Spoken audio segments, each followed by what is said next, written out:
Alors, chers téléspectateurs de MyUC TV, chers auditeurs, bienvenue dans ce nouvel épisode de votre programme Téléboss. Nous avons la chance aujourd'hui, après une longue attente, de réussir enfin à avoir mis la main sur mademoiselle Diane Audrey Ngako, qui est une jeune dame camerounaise entrepreneur. Alors, aujourd'hui, nous sommes dans les locaux de Omenka, qui est son agence de communication, et nous allons nous entretenir avec elle pendant une trentaine de minutes. Alors bonjour mademoiselle Diane Audrey et merci de nous recevoir. Bonjour monsieur Dorian Bambok, merci, c'est moi qui suis content de vous recevoir ici chez moi. Alors ça a vraiment mis du temps pour que enfin vienne le jour où nous arrivons à enregistrer cette émission. C'est vrai, mais comme on dit souvent, plus c'est long, plus c'est bon. Espérons que cet entretien se passera le mieux possible et que les personnes qui nous regardent apprécieront. Alors, chers téléspectateurs, comme vous l'avez remarqué, je vous ai réservé le meilleur pour la fin parce qu'il s'agit évidemment du dernier épisode de votre programme télé et j'espère que vous allez apprendre, comme habituellement d'ailleurs, beaucoup de choses au cours de cet entretien. Alors, mademoiselle Diane Audrey, si on commençait par votre histoire, votre fameuse histoire. Ma fameuse histoire, je suis le fruit en tout cas d'une personne... Bassa, top modèle, ma mère était mannequin sur le continent et d'un père docteur en aéronautique, docteur ingénieur en aéronautique, Bamileke. Donc déjà, deux cultures qui se rencontrent et chez nous, on ne critique pas son frère, on est d'abord camerounais, très important. Et je suis la cinquième d'une fratrie de 7 enfants. Et à l'âge de 12 ans, je suis allée rejoindre ma mère qui vivait en France. Et là-bas, j'ai fait mes études jusqu'au bac et après le baccalauréat, je suis allée m'installer aux États-Unis, à Washington DC, où j'ai fait 1 an d'études en sciences politiques. Pourquoi? Parce qu'en 2008, Barack Obama venait d'être le président des États-Unis. J'étais très inspirée par lui parce que en France où j'habitais, il y avait peu de représentation des personnes noires. Et je trouve que même aujourd'hui au Cameroun, il y a peu de représentation de personnes noires successful. Et c'est pour ça que des émissions comme la vôtre, Boss, sont très importantes pour nous, pour ma génération, pour la génération de nos parents aussi, et pour la génération de nos petits frères et petites sœurs. On ne peut pas être ce qu'on ne voit pas. Et Barack Obama, en tout cas, a donné cette possibilité aux Noirs du monde entier de se dire « Yes, we can ». On peut être avocat, on peut être diplômé de Harvard, on peut être diplômé de Yale, on peut être né au Cameroun, avoir vécu en France et décider d'être voilà, une femme politique aux États-Unis, ce genre de choses. Et après un stage qui m'a mené justement à la Banque mondiale à Washington, j'ai décidé de rentrer m'installer en France pour faire une école de communication, de publicité. Et je suis donc allée en France. Et en France, pendant mes études, j'étais rédactrice en chef d'un magazine dédié à la communauté afro-caribéenne qui s'appelait Roots. Je vous montrerai peut-être un exemplaire tout à l'heure. Et de Roots, tout en étant à l'école, j'ai intégré l'équipe du Monde où j'ai passé 2 ans. Et du Monde, je me suis retrouvée aussi chez TV5 Monde et pareil, j'ai passé les mêmes 2 ans. Et si je suis là aussi, c'est parce que mon site Visiter l'Afrique est très connu. C'est un site qui a été créé en 2014, juste pour vous montrer pour un peu vous positionner sur une échelle un peu spatio-temporelle. 2009-2010, je suis aux États-Unis. Fin 2010, je reprends une rentrée en France dans une école qui s'appelle le Césacom où je fais 2 ans, donc j'ai un BTS communication là-bas. Je décide de partir en stage à Atlanta, aux États-Unis, où je fais 4 mois de stage. Je reviens. En France, on a la possibilité d'avoir une rentrée aussi en février dans certaines écoles. Donc j'intègre une école qui s'appelle ISEFAC, une école de com où je fais ma licence, mon master 1 et mon master 2 en communication stratégique. Donc là, nous sommes en 2012-2015. Donc durant cette période, en 2011 plutôt, j'intègre le magazine Roots où je deviens rédactrice en chef. Je m'occupe du coup de tout le contenu éditorial et je développe une certaine expérience. 2 ans plus tard, je suis approchée par Le Monde, donc en 2013. Et finalement, en 2014, je décide de rejoindre Le Monde. Nous sommes en juin, quand je décide de me rapprocher en juillet. Quand je commence à intégrer l'équipe du Monde, à travailler, à imaginer le monde Afrique avec mon ancien responsable Serge Michel. Donc en juillet, je commence en tout cas à travailler pour Le Monde, mais en juin 2014 de la même année, je lance Visiter l'Afrique. qui est un site dédié au tourisme en Afrique, dont le but est de dire que pendant des années, des médias occidentaux ont présenté l'Afrique d'une différente façon. Guerre, famine, pauvreté, c'est vrai, il y a la guerre chez nous. C'est vrai, il y a la famine chez nous. Mais il y a la guerre partout aujourd'hui. Mais aujourd'hui, il y a 1,3 milliard d'Africains qui ont d'autres histoires à raconter. Et on va leur donner la possibilité de raconter leur continent différemment. Il y a des textes ou via des photos. Parce que souvent, les images vont 1000 fois plus que des mots des fois. Et c'est comme ça que Visiter l'Afrique est devenu un grand boom sur Internet. Et ça nous a permis d'être présents dans une centaine de médias, je pense, aujourd'hui internationaux. Mais cette passion pour la communication, vous l'avez toujours eu depuis l'enfance? Écoutez, quand j'étais petite au Cameroun, on m'appelait avocat défenseur. Moi, je pensais que je voulais d'abord être médecin. Mais j'étais très nulle en maths. Mais je voulais être médecin parce qu'on grandit au Cameroun en étant soit médecin, soit avocat, soit peut-être chef d'entreprise. Moi, quand j'étais à l'école, quand on demandait dans la classe, qu'est-ce que vos parents font? Homme d'affaires. Femme d'affaires, homme d'affaires, femme d'affaires. Mais c'est quoi femme d'affaires? On ne savait jamais. Et donc, à peut-être 7 ans, avec mes frères et sœurs, on décide de tuer un lézard. Moi, je me dis, je vais être chirurgienne. Donc, j'ouvre un peu le corps, on me dit, mais si tu veux être chirurgienne, ouvre le corps, dissèque le lézard. J'ouvre, je vois qu'il a un cœur orange. Mais je ne comprends pas pourquoi j'ai fait ça. Et après, c'est pas grave, je me dis, je vais être pédiatre. Donc, je ne vais pas être chirurgienne. Et je me rends compte quand même qu'il faut être bon en maths, en physique et autres. Et je me dis non, je ne peux pas faire une série scientifique, sinon je vais mourir. Donc je me dis bon, je vais me tourner vers le littéraire. Je vais être avocate parce que voilà, quand j'étais petite, on m'appelait avocat défenseur. J'étais toujours la personne là quand il y avait un problème. Je rentrais dedans. Je défendais toujours une personne. Et je me souviens que quand on m'appelait avocat défenseur, je m'étais dit ah bah je vais être avocate. Et mon père me disait arrête de trop dire ça. Parce que si tu dis ça tout le temps, les gens vont te bloquer. Les gens vont te bloquer et finalement, tu ne seras jamais avocate. Et en fait, non. Je pense que j'ai toujours aimé parler. Quand j'étais petite à mon école, à Logbaba, la réussite, je chantais Monique Seka. Chaque année, on me connaissait, les fêtes de famille, on m'appelait Monique Seka. Donc, mais j'ai jamais vu que j'allais faire de la com, de la publicité. C'est vraiment venu avec le temps. Et quand j'étais en terminale en France, j'avais des amis qui me disaient que j'avais un truc pour la publicité. Moi, je me disais la com, je disais ouais, mais non. Parce que moi, en tant que Camerounaise, on est très pragmatique, très carré, on est carré. Donc pour moi, c'est soit je suis avocate, soit je suis médecin, soit je fais du commerce international, mais je veux les grands titres. La communication, c'est trop un peu perché pour moi. Et bien finalement, en fait, c'est là où je me suis retrouvée et je me suis très épanouie. Mais on peut aussi remarquer dans votre parcours cette recherche chaque fois des racines africaines, si on peut dire ça comme ça. Lorsqu'on regarde par exemple Visiter l'Afrique, vous voulez à travers ce blog-là, on va dire, redonner... C'est un blog, c'est une plateforme, c'est un site internet. Bon, une plateforme, on va dire, oui. Redorer l'image de l'Afrique. Qu'est-ce qui vous passionne dans cette activité-là? Je pense que chacun doit essayer de faire ce qu'il peut, comme il peut, avec les moyens qu'il a. C'est-à-dire, moi, j'avais une connexion Internet, j'avais déjà voyagé sur le continent, j'avais déjà un following sur Internet, et je me suis dit, qu'est-ce que je peux faire pour mon continent? Qu'est-ce que je peux faire pour le Cameroun? Tu as une connexion Internet, tu as un ami qui est webmaster, tu peux payer à l'époque un template à 69 €, donc peut-être 35-40 000 francs. Et tu demandes à tous tes contacts qui ont voyagé sur le continent de raconter leur voyage. Moi, il y avait vraiment cette optique. Les gens veulent souvent faire le construire des immeubles, les gens veulent faire les grandes choses, mais non, step by step. Prendre le temps de bien faire les choses. Et surtout, être une partie du puzzle. On ne peut pas rêver d'une Afrique grande sans ses enfants. On ne peut pas vivre à Paris et parler d'Afrique en regardant avec les petites lunettes là de loin, mais en étant toujours le premier à critiquer sans rien faire.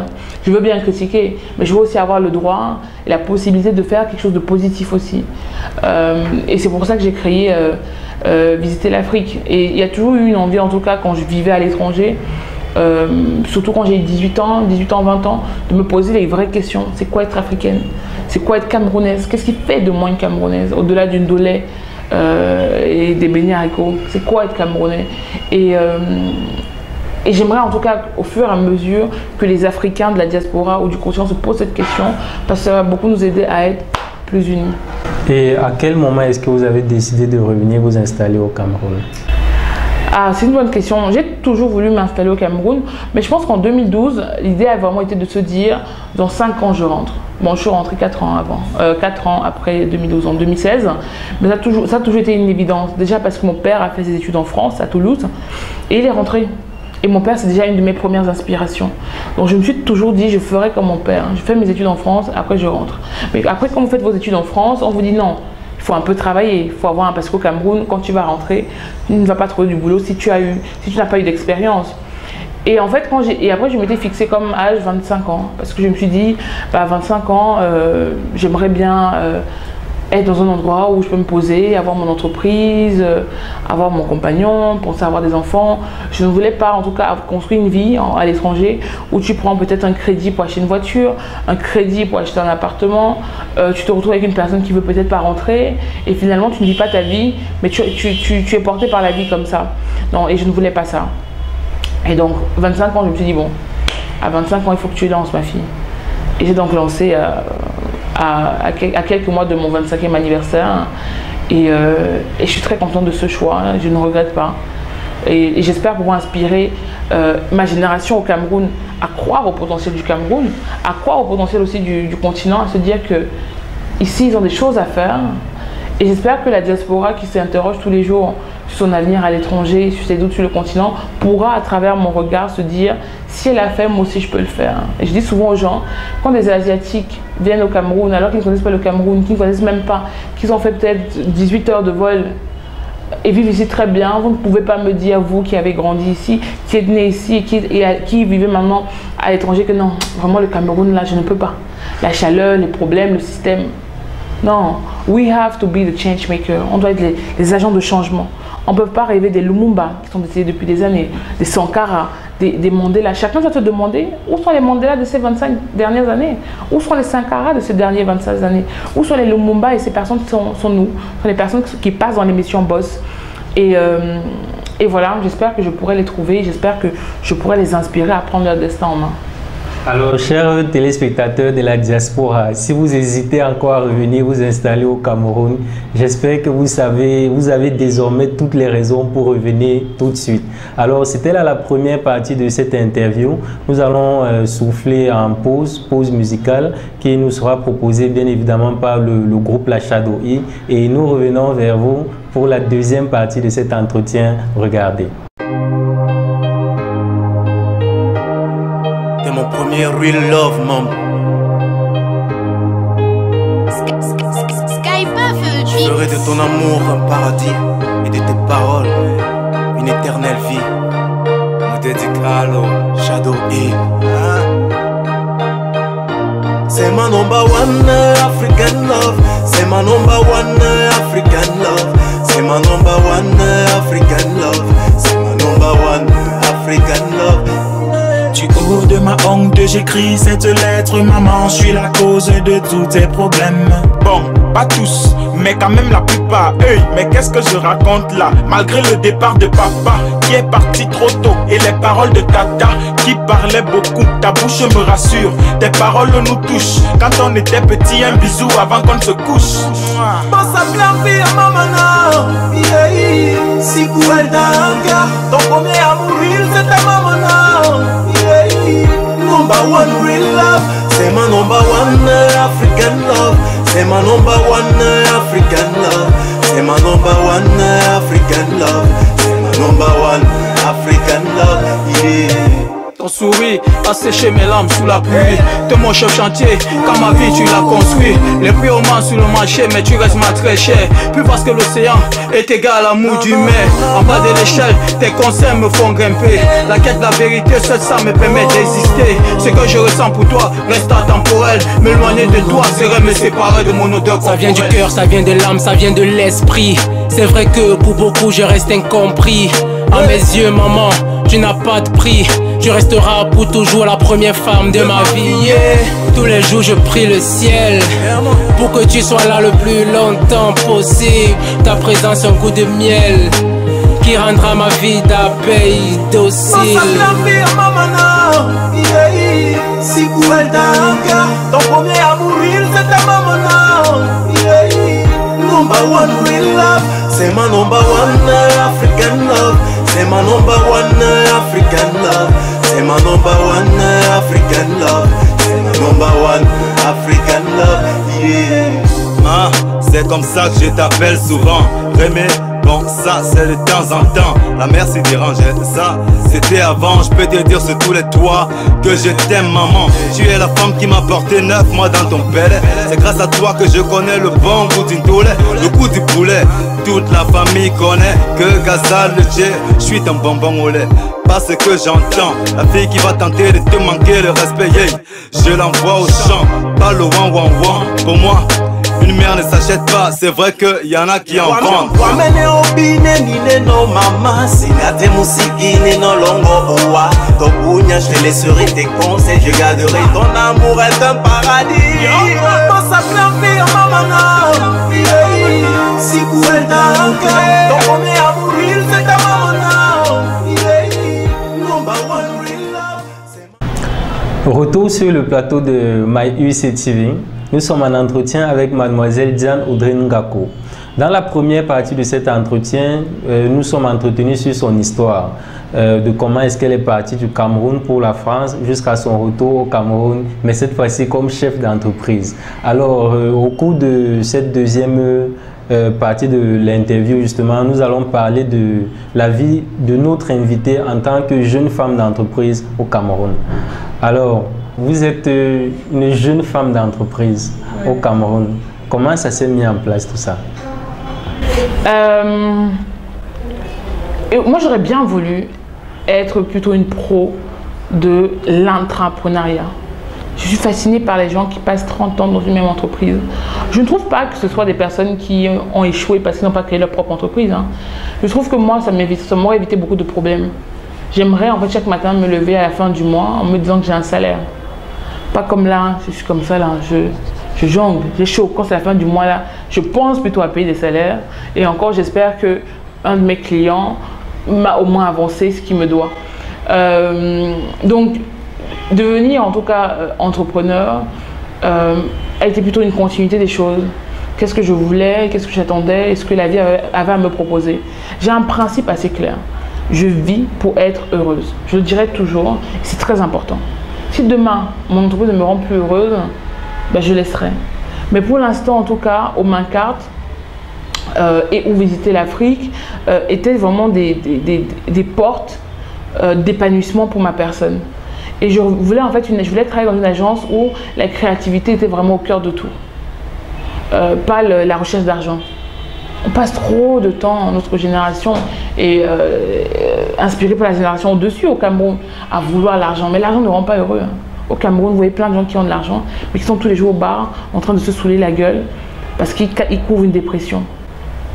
Moi, j'estime que voilà, je voulais créer un espace où les murs seraient blancs, et, où il y aurait des tableaux, et on demanderait à chacun de venir peindre un peu et d'apporter sa touche. Et c'est ce que j'aime faire ici avec mon équipe, une jeune équipe, où chacun a la possibilité de voir grand, de créer grand, d'imaginer grand et de donner son avis, son point de vue. Et voilà, un espace où il fait bon vivre. Il n'y a pas d'obligation de faire du 9h à 18h. Si ton travail dure, si ton travail, tu arrives à le faire entre 9h et 15h, c'est bien. Prends le reste du temps pour lire un livre, prends le reste du temps pour aller faire une expo, parce qu'on a besoin d'être créatif. Et c'est aussi pour ce choix que j'avais choisi de mettre mes bureaux au 6e étage, pour la vue, pour le bruit, pour le son. Très important. Qu'est-ce qui se passe à Douala? Parce qu'on est au cœur, on est au centre de Douala. À quoi? Qu'est-ce qu'on voit? Quelles sont les couleurs qui reviennent? Je leur demande toujours de rêver. Et chez nous, il y a une logique, il y a une obligation entre guillemets. Chaque mois, chaque employé doit lire un livre. Chaque mois, les employés doivent aller voir des expos à Douala ou à la Galerie MAM. C'est payé par la boîte.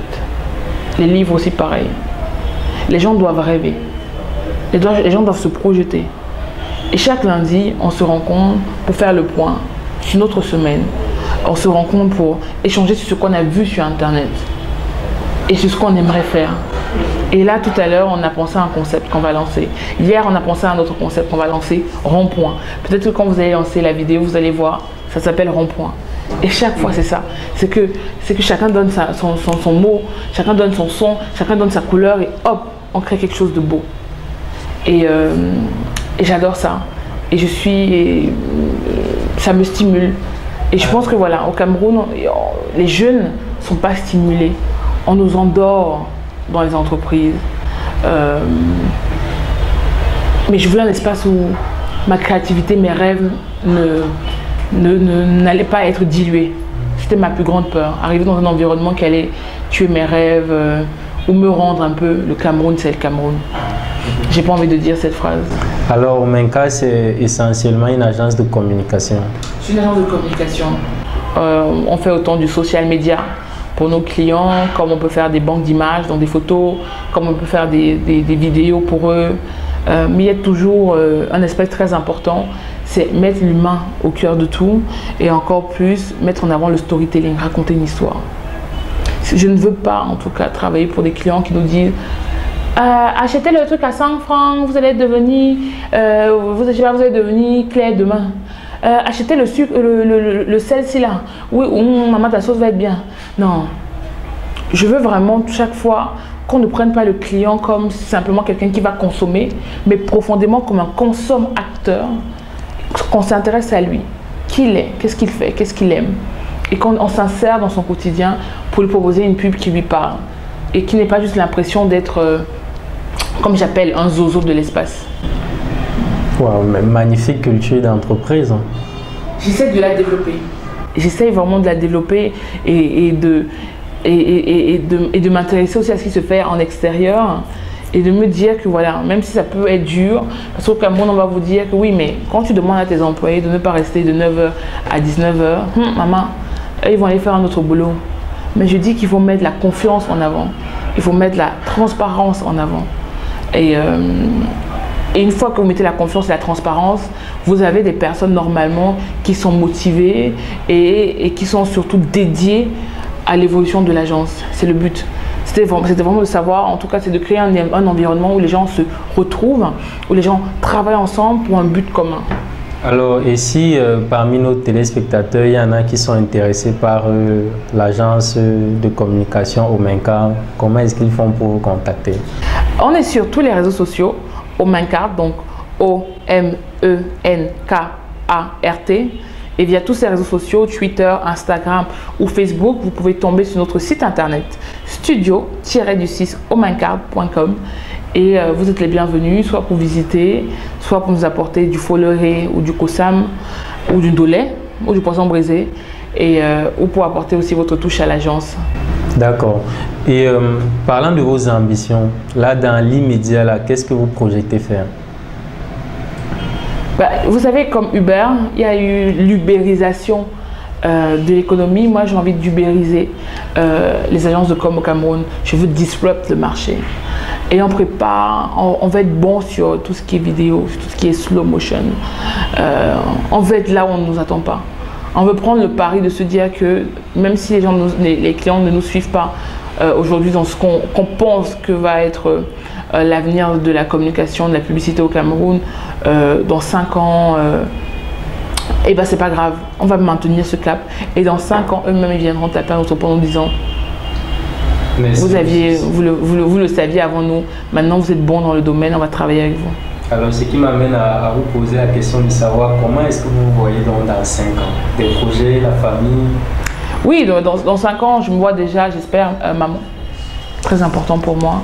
Je pense que ce n'est pas parce qu'on est successful professionnellement qu'on doit oublier aussi sa vie personnelle avec la personne qui partage ma vie, j'espère. Voir Omenkart au top. Au top. Quand je dis au top, ce n'est pas spécialement la première agence au Cameroun. Je pense que c'est quelque chose qui se travaille avec des années. Hein. Mais si on peut déjà être parmi les 5 agences au Cameroun qui comptent, ça me convient. Et ensuite, visiter l'Afrique, toujours au top. Donc après ce livre, j'espère qu'il y en aura plusieurs parce qu'on va faire on est en train d'aller pour être une maison d'édition qui racontera les histoires des 1,3 milliard d'Africains.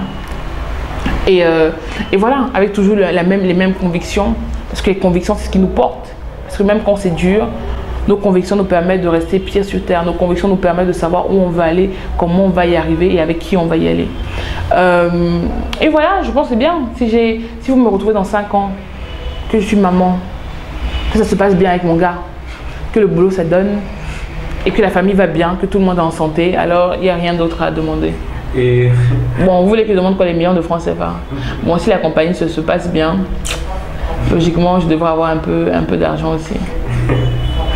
Et quelles sont les contraintes auxquelles vous faites face actuellement? Moi, je dirais, je pense comme tous les entrepreneurs, c'est vraiment le cash flow. C'est vraiment le nerf de la guerre. Parce qu'on peut être souvent payé au bout de 45 jours, des fois 60 jours, ça m'est déjà arrivé 120 jours. Mais comment vous faites tourner une petite entreprise comme ça? Ça devient dur, il faut que l'argent tourne. Et vous devez payer des salaires. Et quand vous ne payez pas des gens peut-être pendant 2 mois, 3 mois, ils perdent confiance. Ils se disent que, elle venait pour dire qu'elle est une Camerounaise différente. Mais à la fin de la journée, elle est comme les autres.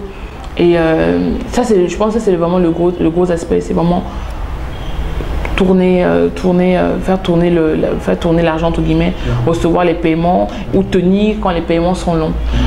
Ensuite, je dirais la ressource humaine, notamment dans la pub. Je pense que peut-être que les grosses agences ont les budgets peut-être d'avoir les meilleurs, mais quand on a une petite agence et qu'on va avoir les meilleurs ou les bons, bon, on n'a pas la possibilité parce que en matière salariale, ça ne passe pas. Mais ça veut dire donc qu'on doit prendre le temps de parier sur des jeunes profils que l'on va former.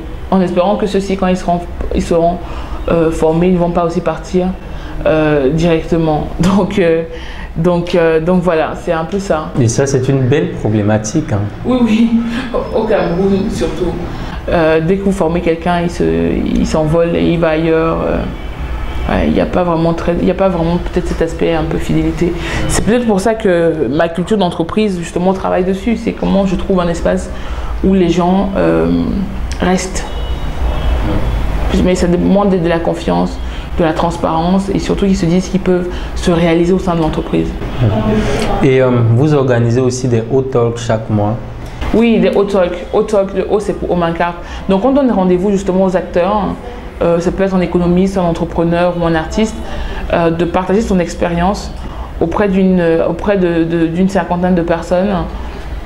Parce que, comme je disais, les gens ont besoin d'être inspirés. C'est à Bonanjo, à la galerie MAM, mais surtout, c'est pas payant.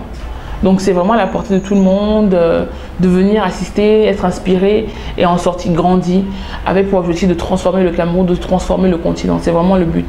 Et les personnes qu'on choisit sont des personnes qui ont cette logique de redonner à la communauté en gardant en tête que le succès est meilleur lorsqu'il est partagé. On ne garde pas le succès. Si tu gardes le succès, ce n'est pas intéressant. Ça revient à cette économie du savoir. Si tu ne peux pas partager le savoir, alors il ne se multiplie pas. C'est un peu ça le concept de Hot Talk. Alors, vous revenez il n'y a pas longtemps des États-Unis. Vous avez fait partie de l'initiative Mandela. Mandela Washington Fellow. Oui. Donc, sur le continent, on a été 1000 à être allé aux États-Unis pour 6 semaines pour une formation soit en public management, leadership ou ce que moi j'ai pris business et entrepreneurship. C'est 1000 personnes qui ont été choisies sur 72 000 inscrits. Au Cameroun, on était, je pense, 1800 inscrits. Et au Cameroun, il y avait 25 personnes qui restaient. Et donc, j'ai fait partie de ces 25 personnes. Et c'était l'opportunité de rencontrer des personnes au parcours différent, inspirant. Et quand je suis rentrée de cet endroit, je me suis dit, I believe I can fly. C'est vraiment ce que je me suis dit. Cette possibilité d'avoir l'impression de pouvoir se dépasser, de pouvoir toujours aller plus loin, plus haut. On a tendance à penser quand on est un peu entrepreneur que quand on va sur internet, on lit des articles sur Medium ou autres sites, on sait c'est quoi l'entrepreneuriat. On comprend à peu près ce que les États-Unis veulent nous vendre aussi, le storytelling, savoir comment se vendre. On lit des histoires de Netflix, les success stories de Tesla. Mais quand maintenant on vous met dans ce milieu, moi je suis allée visiter Walmart, je suis allée visiter Tesla. Mon Dieu, j'avais l'impression, je prenais vraiment une bouffée d'inspiration et je me suis dit en rentrant au Cameroun, non, il faut que je garde ça. Et être un bon entrepreneur, c'est déjà être un bon leader. Et être un bon leader, c'est se dire que les personnes ne vous suivent pas parce que vous leur demandez de vous suivre, mais parce que vous faites différentes actions qui leur donnent assez confiance et foi en vous de vous suivre.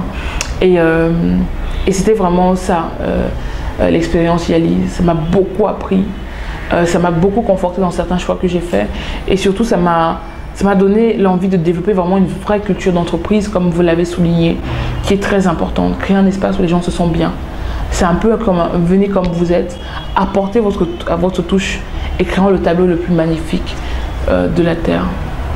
Ok, vous voyagez également beaucoup, que ce soit sur le continent comme en dehors. Donc vous êtes vraiment passionné par le voyage. Oui, c'est ma passion. J'ai 3 passions. La photographie, le voyage et l'art. Alors, nous avons coutume, pour terminer cette émission, de demander à notre invité de s'adresser face caméra pour justement donner les conseils à toutes ces jeunes personnes qui nous suivent et qui aimeraient se lancer dans l'entrepreneuriat. Mais surtout, on ne voudrait pas que vous leur dites, bon écoutez, moi je voyage, j'ai réussi ma vie. Non, mais que vous leur parliez vraiment de... J'ai réussi ma vie, mais en attendant, je prends le taxi de 250. Hein. Tous les jours, je prends le taxi de 250. Je n'ai pas encore les moyens d'avoir une voiture.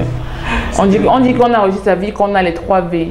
Le gros ventre, la grande voiture et la grande villa. Moi, j'ai pas les 3. Alors, les 3 V, moi j'ai retenu.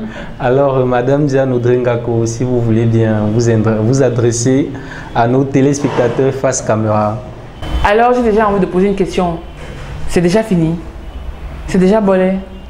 Non, mais comment le temps est vite passé comme ça? Alors, cette interview était très intéressante pour moi. J'espère qu'elle a été aussi et autant pour vous. La première chose, c'est d'être fidèle à soi-même. Moi, je suis une personne qui adore être heureuse, qui adore être dynamique, qui adore sourire, qui est très spontanée. Je ne vais pas faire une interview en étant super stricte, en vous mettant un tailleur pour vous dire que c'est ça le look du chef d'entreprise. Moi, mon look à moi, c'est de mettre un t-shirt rose et une chemise. Première des choses, croyez en vous.